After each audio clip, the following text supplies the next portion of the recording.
సమస్య వస్తే రెడ్ల గడప తొక్కాలని చెప్పేసి ఒక సామెత ఉందండి. మా రెడ్డి ఉన్నాడు అని అడిగి వెళ్తారు అనేవాళ్ళు. ఇప్పుడు ఆ పరిస్థితి ఉందా అండి ఏ పల్లెలో అయినా? ఓయమ్మ ఆయన దగ్గరికి పోతే మన దగ్గరే పిండేస్తారా డబ్బులు, ఆట ఇట ముడి పెట్టేసి మన దగ్గరే డబ్బులు లాగల్లని చూస్తారు అనే కాడికి వచ్చిందా లేదండి? ఎవరి వల్ల వచ్చింది ఇది? చాలా మంది రెడ్లు మంచోళ్ళు ఉన్నారు, 100కి 90% మంచోళ్ళే ఉన్నారు. 10% కన్వర్షన్, కరప్షన్, కంటామినేటెడ్ రెడ్ల వల్ల ఇప్పుడు మీలాంటి మహిళల్లో ఇప్పుడు మొగోళ్ళలైనా రెడ్లు చెడగొట్టేది రెడ్డ పరువు, ఆడోళ్ళలో నేను చెడగొడతా అని చెప్పి నువ్వు ముందుకు వస్తున్నావు. దయచేసి నువ్వు వీడియోలు పెట్టమాక తల్లి, ఎక్కడన్నా పోయినా కూడా. ఇది నేను మీడియా ముఖంగా మీకు వినయ విధేయపూర్వకంగా రిక్వెస్ట్ చేసుకుంటా ఉన్నాను. మరి ఇది ఎంతవరకు సమంజసం? ఇప్పటికే రెడ్ల పరువు పోయిందో అని చెప్పేసి ఆ రెడ్డి జాతీయ సంఘం అధ్యక్షుడు కరుణాకర్ రెడ్డి గారు లబ మొత్తుకుంటున్నారు మీడియా ముందు.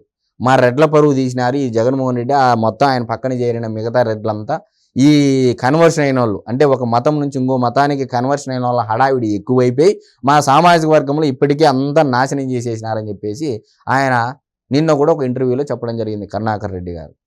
మరి ఇప్పుడు ఈ పొద్దు ఏంది? మహిళల్లో ఉన్నటువంటి పేరు నువ్వు జడగొడతావంటివి, ఒకవైపు ఏమో మీ అన్నేమో రెడ్ల పరువు గంగలో కలిపేస్తా ఉండే. ఏమని సమాధానం చెప్తారు?